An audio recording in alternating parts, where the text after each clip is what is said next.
Alfred Hitchcock presents The Three Investigators in The Mystery of the Stuttering Parrot.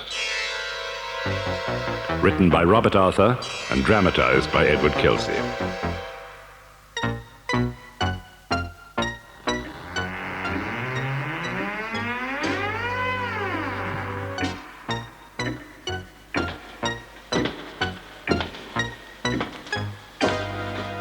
My name is Alfred Hitchcock, a teller of tales of terror, a merchant of mystery.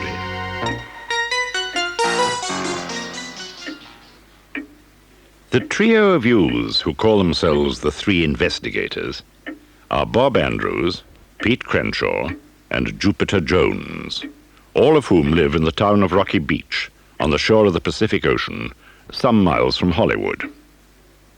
In a contest sponsored by a local auto agency, Jupiter won the use of a gold-plated vintage Rolls-Royce sedan for a period of 30 days, complete with Worthington, the chauffeur. Having thus acquired transportation, Jupiter and his two friends immediately established the firm of the Three Investigators to solve whatever mysteries they could come upon. Their base of operations is the junkyard, run by Jupiter's uncle and aunt. Their headquarters is an old trailer equipped as an office and hidden from public view behind towering piles of junk. Listen now, and you will learn what lies behind the mystery of the Stuttering Parrot.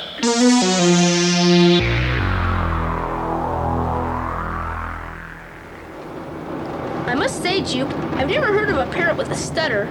You don't think Mr. Hitchcock is playing a joke on us, do you? I don't think Mr. Hitchcock plays jokes, Pete. He said that his friend Mr. Prentiss, the actor, had lost his parrot, and he thought we might be able to find it. It seems to me immaterial whether the parrot stutters or not. We are now approaching Mr. Prentiss's residence, Master Jones. Thank you, Worthington.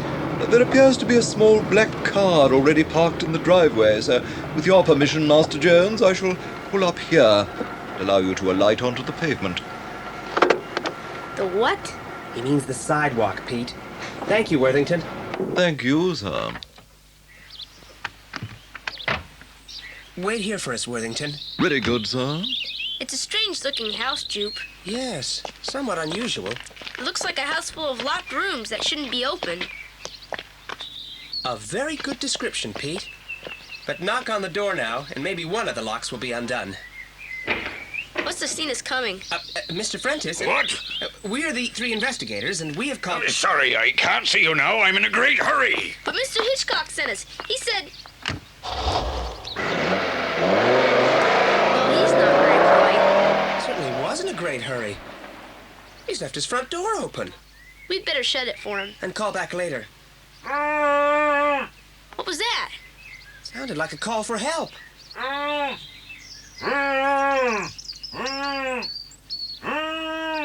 Where's it coming from? Somewhere inside the house. Who could it be? Mr. Prentiss lives alone, and we've just seen him go out. But was that Mr. Prentiss? Come on, Pete. We must investigate.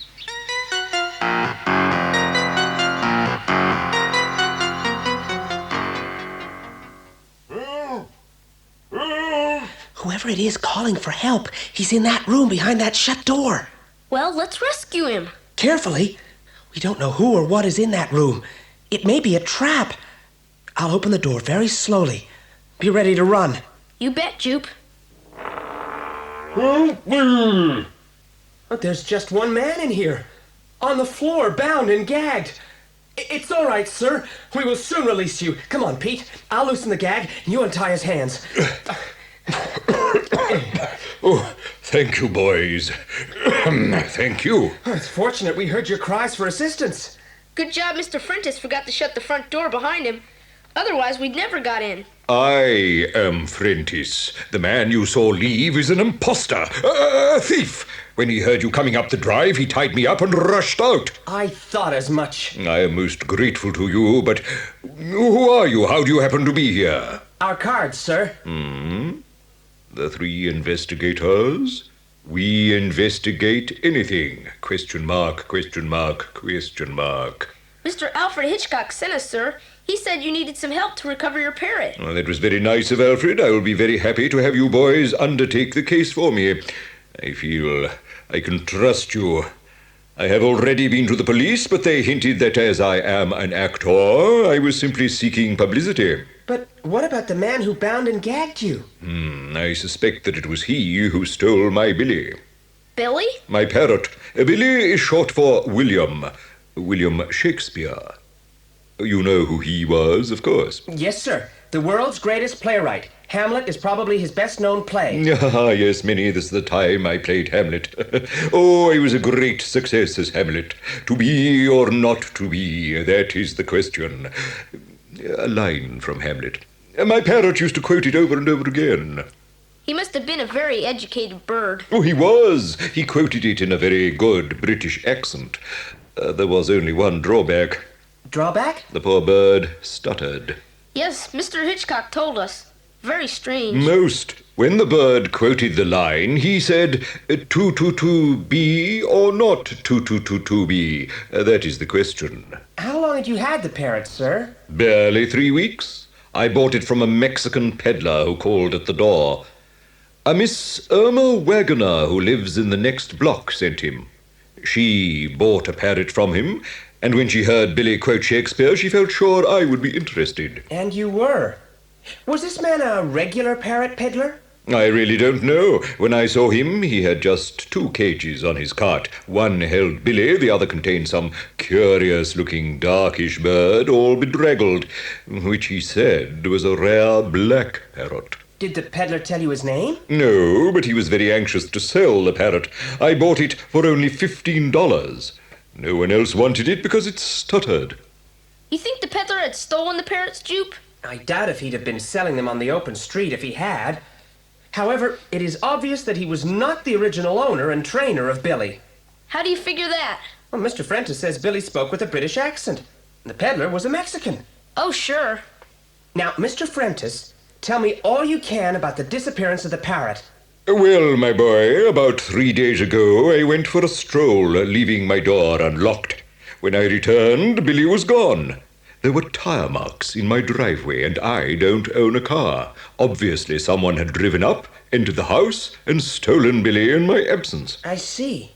Well, now that we have the background, please tell us about what happened today, about the man who tied you up. Oh, that fat scoundrel told me his name was Claudius, and he was from the police to help find my lost parrot. He asked if anyone else around here had bought a parrot at the same time, and when I told him about Miss Wagoner, he seemed very interested. Then he asked what my parrot said exactly. And what did you tell him? That it always said, "My name is Billy Shakespeare. To be or not to be, that is the question."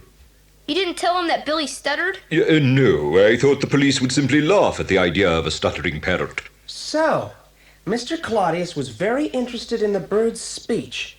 Anything else, sir? He asked me if the peddler had other birds to sell. When I mentioned the bedraggled dark bird, he became very excited.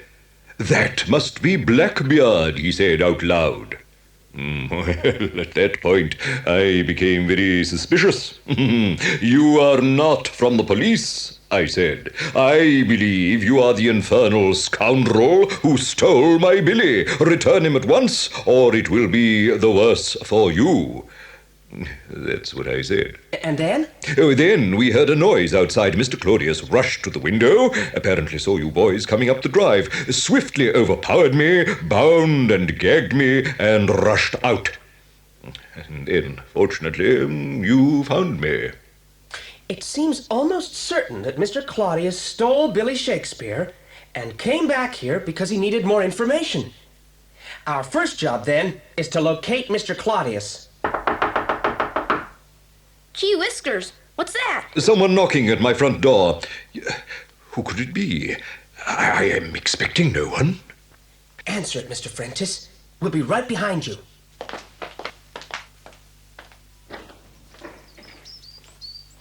Oh, Mr. Prentiss, I'm so sorry to disturb you. Miss Wagoner, please come in.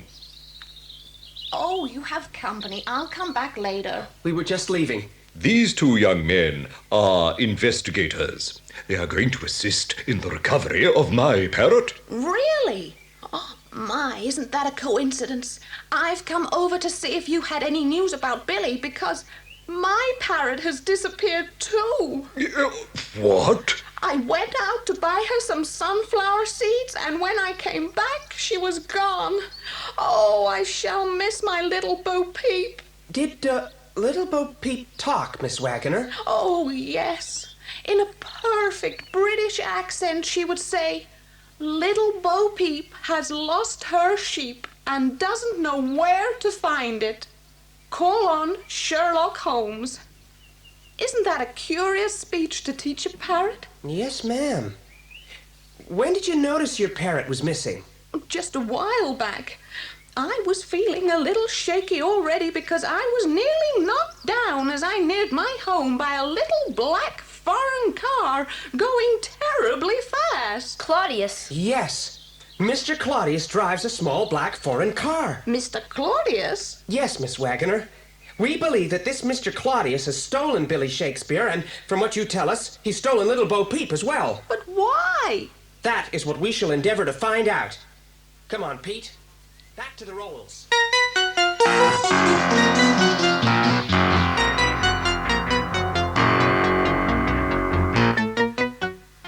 Ah, Master Jones, have you concluded your business? I think it's just beginning, Worthington. Indeed, sir. Do you wish to return home now, sir? Yes, we've got a lot to think about. Look out, sir! A very careless driver. He almost collided with the rolls. What a stupid place to park, you big ape! My man, you were racing recklessly. If you had damaged the rolls, it would have gone hard with you. Watch yourself. I don't take lip from servants. Don't call me a servant, or I shall chastise you soundly. Why, you... Adams, get back into the car. But... Do as I say. Oh, I am sorry that my driver was so careless. Now, may I speak to your master? You wanted to speak to me? You are the owner? It's mine for the moment. I may make a change later. Oh, I see. May I ask, are you a friend of Mr. Prentiss, whom I was coming to call on? I believe I can say we are friends, yes. We've just been visiting with him. Ah, then perhaps you can tell me how his parrot, Billy Shakespeare, is. Still missing. I'm sorry to hear it. We're on our way to the police to ask what progress they've made. Shall we tell them you are interested in helping find it? Oh, no. No need to mention me to them. I won't even bother Mr. Prentiss. I think we will be on our way. Adams, take me back to the hotel.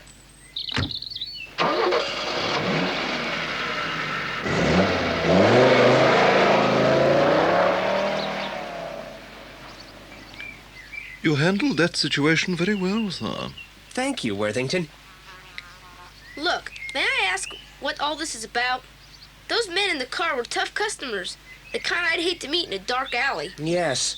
That man Adams carried a weapon in a shoulder holster. Didn't you see him start to reach for it? A weapon, huh? And used to using it. His employer restrained him. I wonder why he should want a gunman driving his car. What I wonder is why we have to get mixed up with such characters. All we started out to do was find a lost parrot. True.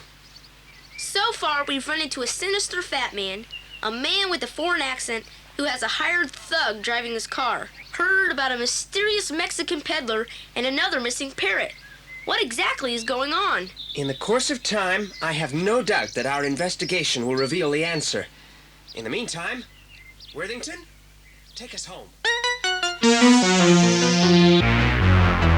Jupiter and Pete talked over the case with the third investigator, Bob Andrews. They decided that the first thing they must do was to try and trace the fat man, Mr. Claudius. They had a description of his car, and Pete could remember the last two figures of the registration number. Back at their headquarters, they used a method which Jupiter called his ghost-to-ghost hookup. First, I will telephone 5 friends and ask them if they've seen the black car. Assuming they haven't, I will ask them to call 5 friends, pass along the description, and ask those 5 each to call 5 more, and so on until we get results. Each individual called will be given our telephone number. Anyone who can give us information is to call us back here tomorrow. Shouldn't we offer a reward? That's right. It'll keep everybody more interested. An excellent point, Bob. But what can we offer? How about offering a ride in the Rolls Royce? Any boy in town who likes cars would enjoy a ride in a gold-plated Rolls. That's good, Pete. Okay, let's get phoning. With any luck, tomorrow should bring us news of Mr. Claudius.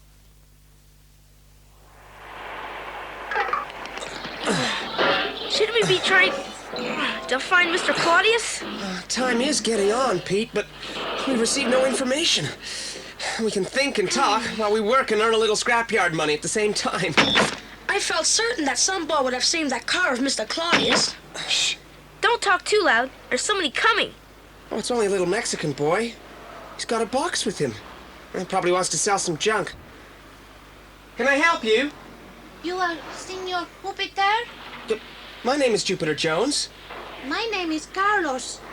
Last night, my friend Esteban came to my house. He said, Senor Jupiter Jones wished to know about a Black Ranger car, and he said there is a reward. You bet there is. Have you seen the black car? Oh, yes. I see the car. I see the fat man. But where he now is, I do not know. 7 days ago, I see them. Where? The fat man, he called Mr. Claudius. He come to my Uncle Ramos about the parrots. The Parrots? Was it your uncle then who sold Billy Shakespeare and Little Bo Peep? See, and the others too. All the parrots with the strange names. Strange names? Can you remember the names of the others? See, there was Sherlock Holmes and Robin Hood, Captain Kidd and Scarface. That's 6 parrots. Were there any more? See, the dark one, Blackbeard the pirate, the one who talks so good. Blackbeard the pirate? That's the one Mr. Prentiss said Mr. Claudius got so excited about. Whiskers, Jupe. Do you suppose all 7 parrots are involved in this case? We'll find out. Carlos, you say the fat man came to see your Uncle Ramos a week ago to get these parrots? See, he came for them. And your uncle didn't let him have them? No, senor. Uncle Ramos had already sold the parrots. The fat man, he would pay $1,000 for them. But Uncle Ramos not have them and cannot remember who they sell them to. So Claudius has to go looking for them all over town. And he steals them when he finds them. Gee, he must want them awful bad.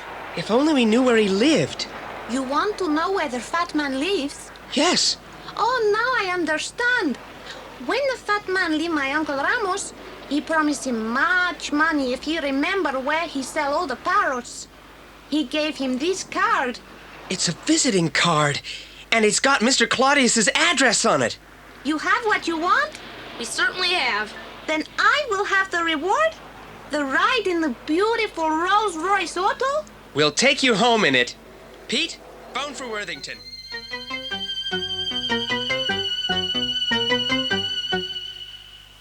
Where to, Master Jones? We're taking our young friend Carlos back home, Worthington.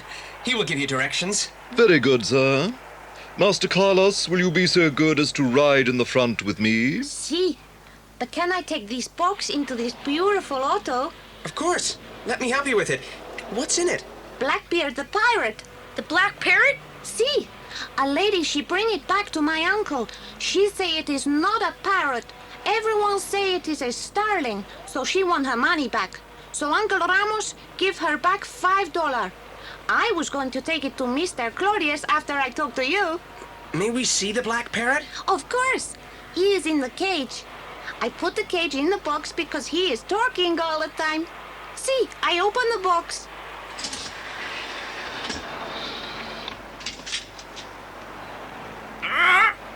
I'm Blackbeard the pirate. I've buried my treasure where dead men guard it ever. Yo-ho-ho, and a bottle of rum. That's no starling. That's a mynah bird. They can be taught to talk even better than parrots. And Blackbeard is the bird that Mr. Claudius most wants to get his hands on. Carlos, could we keep this bird for a while? We can't afford to pay you as Mr. Claudius might, but we don't trust him. We're sure he's a crook. See, of course you can keep Blackbeard for a while. You are my friend. Thank you, Carlos. Come on, let's get in the car.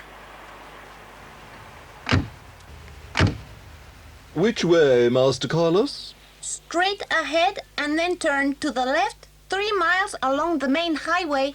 Very good, sir.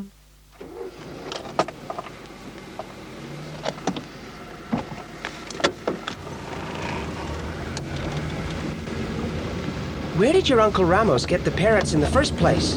It's a long story. One day a tall, thin man came down the road to our house. This man is named John Silver, and he say he come from England.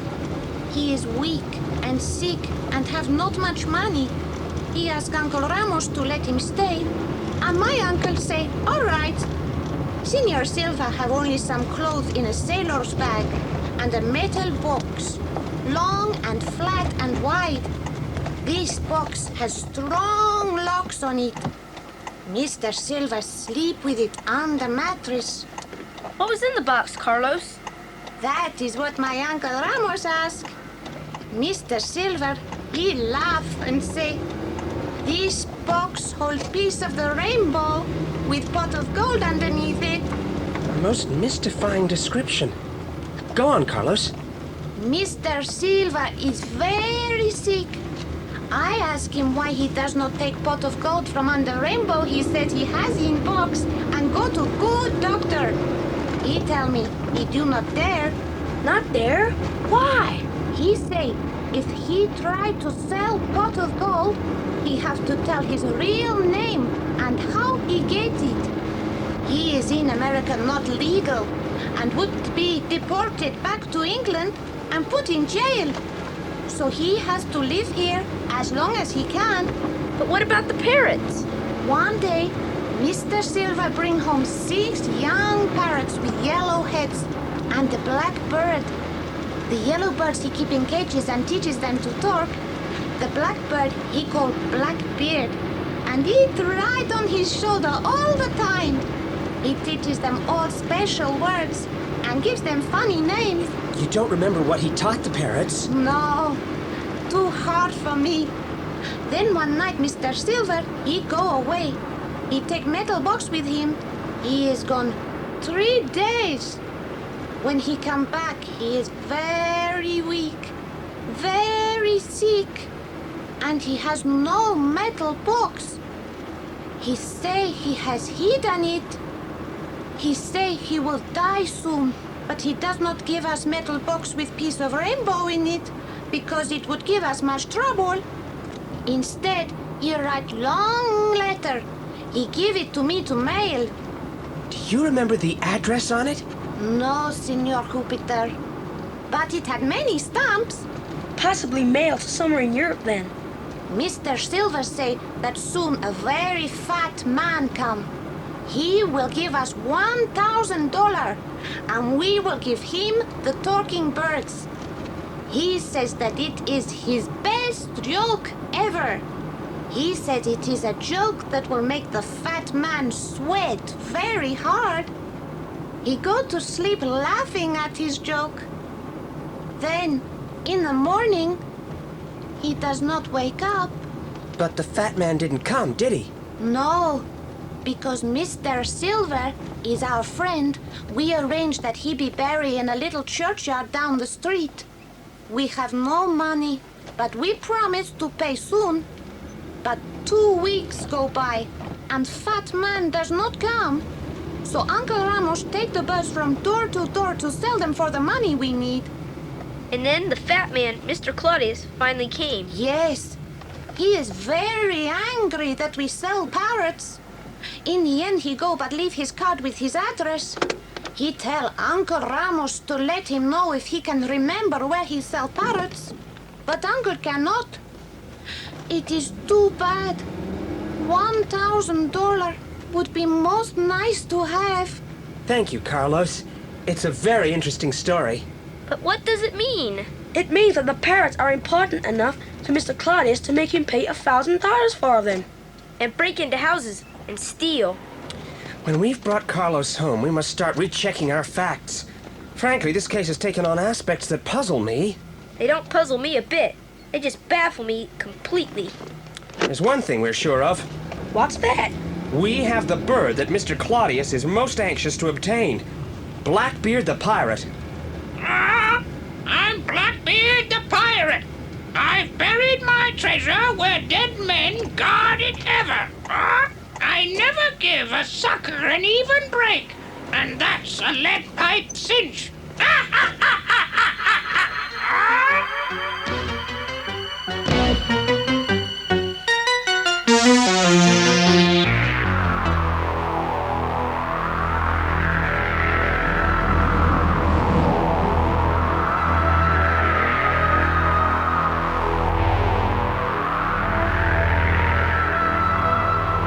When the three investigators returned to their headquarters, Bob telephoned the address given on Mr. Claudius's card, only to be told that he no longer lived there. So, Jupiter used his ghost-to-ghost hookup to find out from boys in the neighborhood if they knew of anyone who had recently bought parrots. They had several positive replies. Well, let's see what new information we've got. We've learned that a fat man has been going from door to door, and he's located 2 more parrots. Captain Kidd and Sherlock Holmes. Right. And he managed to buy them. So now he has 4 parrots. Billy Shakespeare and Little Bo Peep, which he stole, and Captain Kidd and Sherlock Holmes, which he bought. We have Blackbeard, and from our ghost-to-ghost hookup, we've got the addresses of the owners of the 2 remaining parrots. Scarface and Robin Hood. We must endeavor to buy those 2 parrots for ourselves. Tomorrow, I have to take charge of the scrapyard as my aunt and uncle have to go away for the day. So, Pete and Bob, you will have to do the buying. First thing tomorrow, take Worthington and the rolls and try to purchase Scarface and Robin Hood. Well, this should be the address of Scarface, but there doesn't seem to be anyone at home. Ring the bell again, Bob. I'm afraid we're going to be unlucky. We'll just have to come back later. I never give a sucker an even break. What was that? It's the parrot, Scarface. Look there, in the cage, in the open window. I never give a sucker an even break. Well, that's all we need. What do you mean? We don't really need the parrots, just what they say. The whole mystery seems to be some kind of treasure hunt with a parrot speaking the clues. You're right, Bob. So I'll just make a note of what Scarface says, and then we can get Worthington to take us to Robin Hood's address. What? I never give a sucker an even break.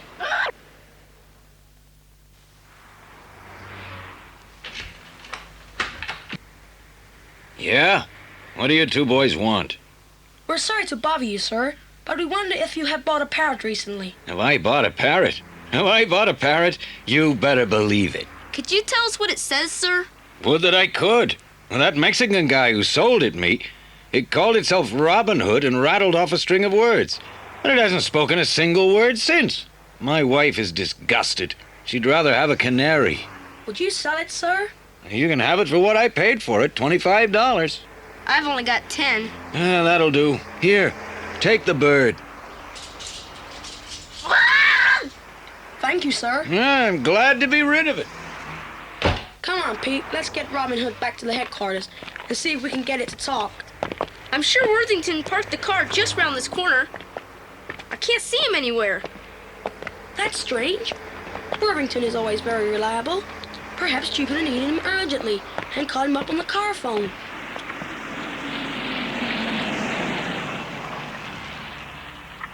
Hello, boys.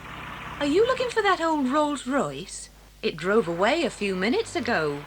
It was supposed to wait for us. Oh, what a shame. Perhaps I can give you a lift. At least to where you can get a bus. Thanks a lot.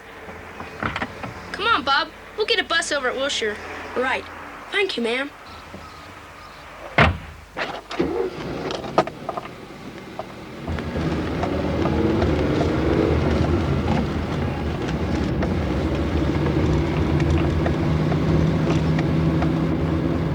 Excuse me, ma'am, but Wilshire Boulevard is behind us. You're not going to Wilshire Boulevard, my fine lads. It's the fat man, hiding under the rug. Mr. Claudius to you, boy. I've had all the interference from you I'll stand for. Do you hear? He's got a dagger. How observant of you, my boy. How did you get rid of Worthington and the Rose? I telephoned him and said I had a message from you. I told him to return to your headquarters. Now my wife will drive us to my headquarters. Keep still, both of you. A single move will be your last. In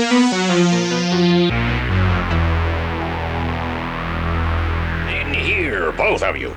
And take your parrot with you. What are you going to do with us? That depends how well you cooperate. Don't cross him, boys, I beg you. Put your parrot with the others and sit down on that couch where I can see you. That's right. Now, my sly and sneaky scalawags, I intend to learn a few things. I now have 5 of the 7 parrots that John Silver trained. I shall get the others. But first, I wish to know, how did Huguenet come to hire you, and how much does he know? Huguenet? Don't pretend you don't know him. Huguenet, the Frenchman, one of the most dangerous art thieves in all Europe. I'm positive he's on my trail. I don't know who you're talking about. Wait a moment.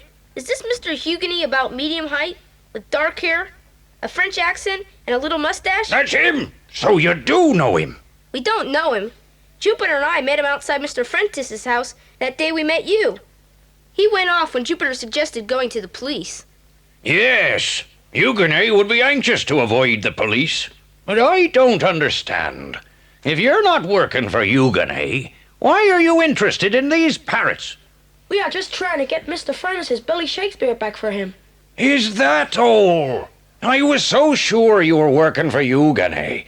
The other day, when I drove back to our old address, I saw Huguenet on the corner watching me. Then when I entered our apartment, I was certain it had been searched. Yes, Huguenet is after us, there's no doubt. But he doesn't know about this place. I hope. Claude, I don't think you need that dagger anymore. No, I'm sorry, boys. I have such a terrible temper when I get upset. I can't control it. I threaten people, and having Huguenet on my trail, I've become almost distracted. The time has come to act sensibly, Claude. These are clever boys who are not trying to do you any harm. I suggest you apologize to them. Yes, you're right. Boys, may I offer my humble apologies? The trouble with me is my temper. I should stay calm, but I can't. We accept your apology, Mr. Claudius. But what about Mr. Francis and Miss Wagner? You stole their parrots and you tied Mr. Francis up. And, well, that's breaking several laws. I shall try to make it up to them. But let me explain, and perhaps you will understand. John Silver was playing a joke on me, you see. You knew Mr. Silver? About 2 years ago, I employed John Silver in my business of buying and selling rare objects of art in England. Silver was highly educated, but very eccentric, as you will realize. One day he paid a lot of money for a very ordinary picture of 2 parrots on a branch. I lost my temper. I called him a fool and I discharged him. Silver told me that he was sure the parrots were painted on top of an older, much more valuable painting, and he was right. When he cleaned off the picture of the parrots, there was an absolutely lovely little picture of a shepherdess tending a baby lamb. It was obviously by a great painter, and worth several $100,000. Gee whiskers. Now we come to the unfortunate part of the story.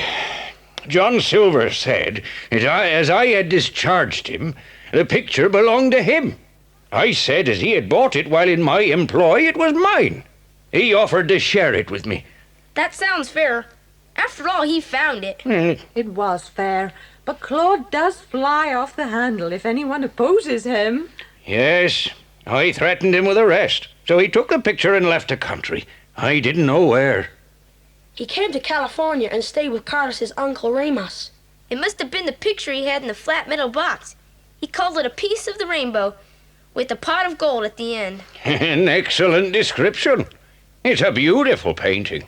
At last I received a letter from Silver saying that when I read it, he would be dead.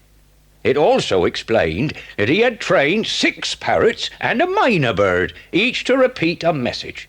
I was to come to America and pay Mr. Sanchez $1,000 for the birds.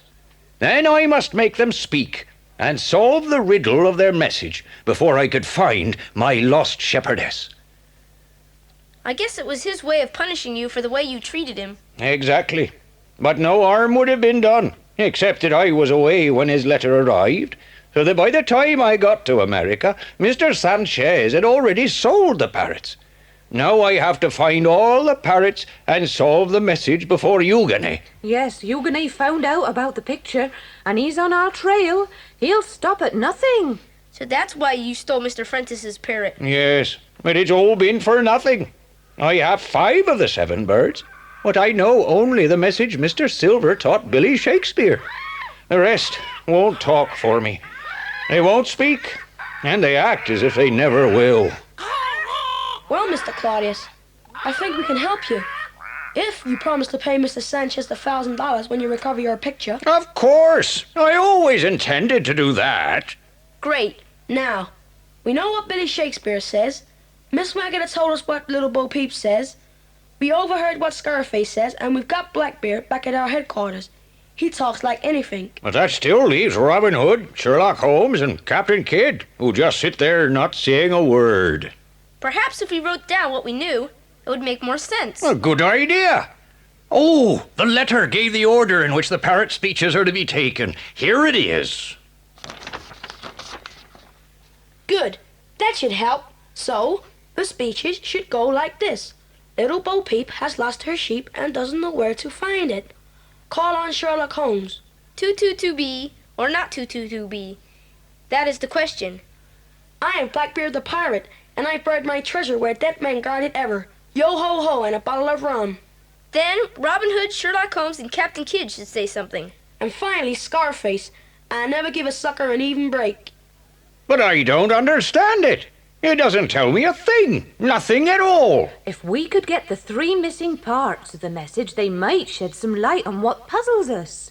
Without them, we can do nothing. I have an idea. We have the parrots, but they won't talk. Why don't we take them to Mr. Sanchez? He helped John Silver train them. They may talk for him. That's a very good idea. And once we have all the messages, I'm sure Jupiter Jones could work out what they mean. Quickly then, let's take these parrots over to Mr. Sanchez right away. Stand where you are and do not move. I am an excellent shot. Huguenet! Mais oui, it is I. Adams, get the parrots and take them to the car. Lester, tie up these interfering people so they cannot follow us. Okay, Mr. Huguenet. You'll never get away with this. Oh, but I shall. Now that I have the parrots and all that you have written down, I shall get away with everything.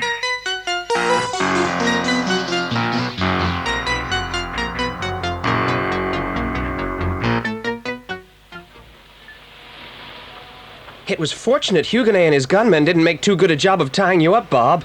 I would have had no idea where you and Pete were. They didn't bother too much, Stu. They just wanted time to get away with the parrots.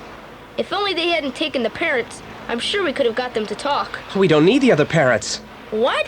While you've been on your exciting adventures, I've been listening to Blackbeard here.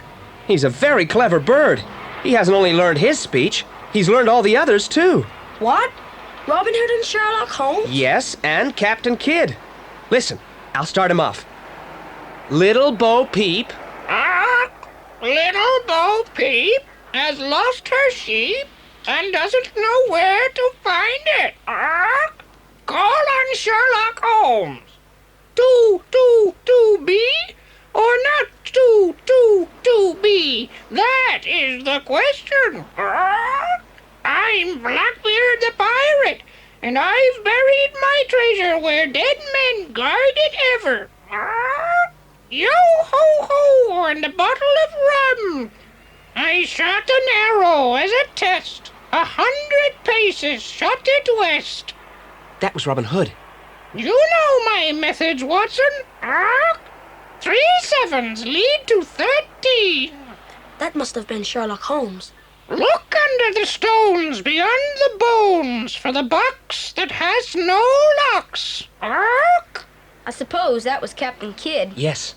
I never give a sucker an even break. And that's a lead pipe cinch. That's it, all right. The whole message. You clever old Blackbeard. I'm Blackbeard the pirate. Now there's just one thing left. Just one teensy-weensy little thing. What's that, Pete? All we have to do is figure out what the message means. Oh, yeah. Well, while you two have been enjoying yourselves getting tied up with Mr. Claudius, I think I have solved the message. What? You know what it all means? Part of it. The first part. Blackbeard's own message tells us where the treasure is. Where dead men guard it ever. That must be a graveyard. Could be. But where? Well, the first part of the message, Little Bo Peep, obviously refers to the painting. It was of a shepherdess, you told me. But what about the rest of the speech? Call on Sherlock Holmes. Do you notice anything odd about that? Sherlock Holmes is just a character in a book. We can't call him in on the case. That's just it. The message doesn't say call in Sherlock Holmes. It says call on Sherlock Holmes. Call on him at his house. And where did he live? London. In Baker Street, in London. Yes. So to call on him, we'd have to go to Baker Street. But look at part 2 of the message. A very famous line of Shakespeare. But the parrot was taught to stutter. Toot toot toot be. Or not toot toot toot be. Did you get it? 222B. 222B Baker Street. Gleeps. An address. Of a graveyard? I went through all the books in our reference library, and I finally found that in the town of Merita Valley, there's an old disused graveyard at the corner of Baker and Valley Streets. And the address of the service entrance is 222B Baker Street. Whiskers, Jupe. What about the rest of the message? Have you figured that out too? No. The rest of the message consists of directions to find the actual spot once we've reached the graveyard. We have to go there to puzzle them out. Tomorrow morning. We'll go first thing in the car. Well, Mr. Huguenet is probably figuring out the message too at this very moment. We can't waste any time. We have to go there immediately. Tonight. Bob, phone for Worthington and the Rolls. Pete, look out the flashlights. We're off to Merita Valley to find that deserted graveyard.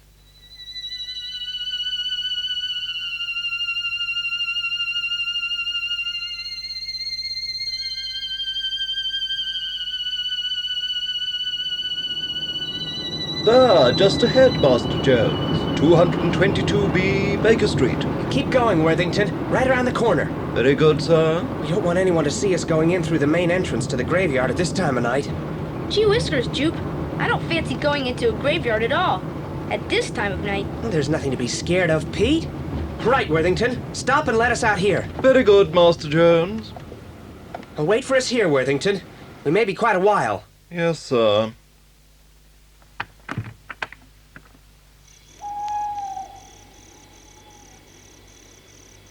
Come on, you two. It's a long way out of town, Jupe. A really deserted spot. Just as well. We don't want any curiosity seekers hampering our hunt. Let's get over this wall and make our way back to the side entrance.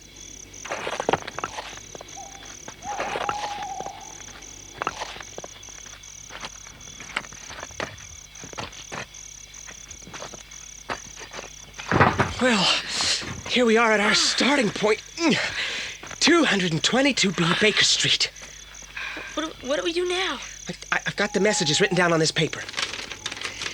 Part 4 of the message says, I shot an arrow as a test, 100 paces shot it west. So I'm sure Mr. Silver means for us to go 100 yards in that direction. So let's pace off 100 yards west. You do it, Pete. Your legs are longer. Right. 1, 2, 3, 4, 7, 98, 99, 100. That's 100 paces. Now what, Jupe? Next part of the message says, you know my methods, Watson. 3 sevens lead to 13.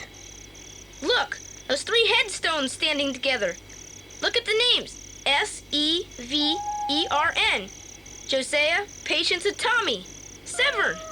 Well, they could be the 3 sevens, but how do they lead to 13? Follow the line on the headstones. The line seems to end at the stone over there. What does it say, Jupe? Nothing. It's a blank. Look on the other side. Here lie 13 nameless travelers struck down by Indians. Taverns led us to 13, all right. What's next part of the message? Look under the stones beyond the bones for the box that has no locks. Stones beyond the bones. So it can't be gravestones. There's a pile of stones over there where the wall has fallen down. Maybe if we look under them. Come on, you two. Give me a hand. The painting must be hidden under these stones. I do like to see boys who don't mind working. Hugany! We meet once more. I think it is now time for us to take over. Men, grab them! No, my men are too powerful for you boys. Lester, keep them covered. Adams, dig into those stones until you find the pretty shepherdess. Oh, don't feel so badly, boys. You could not hope to beat me. I have outwitted guards at the Louvre in Paris and at the British Museum in London. It was simple to follow you in your magnificent Rolls Royce. You'll never get away with it, Huguenet. Aha! The most clever Monsieur Jupiter Jones. A worthy opponent indeed. Adams, have you not found anything yet? I found this bit of lead pipe. That is nothing, you fool. Throw it down. We are looking for a flat metal box. Look more to that side. Listen, when I say now, Bob and I will knock over the man Lester, and you, Pete, grab that piece of lead pipe and all run like heck back to the rolls. You understand? What do you want the old piece of lead pipe for, Jupe? I'll explain later. What are you boys whispering about? It is no use. You cannot conspire against me anymore. I found it. A flat metal box with padlocks on it. Ah, that is what we are looking for. Give it to me. Success at last. Now, Bob. Grab that pipe, Pete, and come on. I'll get you, kids. It's all right, Adams. Let them go. They have lost, and we have won. The 3 investigators have failed.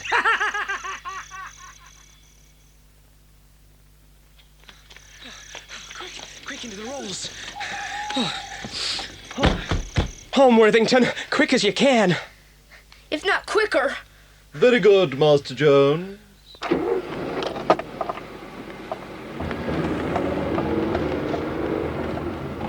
Gee whiskers, we made it. We may have got away, but Huguenie's got the painting. Has he? What do you mean, Jupe? Remember the message? Look for a box that has no locks. Golly, the box they found had padlocks on it. Exactly. And what was the very last part of the message? That was Scarface. I never give a sucker an even break. It means John Silver was cheating. So where is the painting? Blackbeard added a little more to Scarface's message. So he did. And that's a lead pipe cinch. Look inside that lead pipe you're holding, Pete. There's a cap screwed on at each end. They're difficult to undo. There, that's it. Why, there's something rolled up inside the pipe. Careful with it, Pete. It's a painting. It's a painting of the shepherdess. We've got it, Jupe. You're a genius. Well, if you like to put it that way.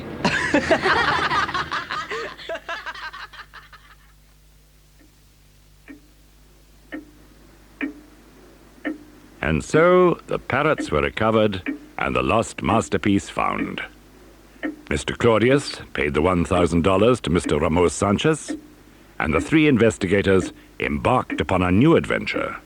A chilling tale from the tomb.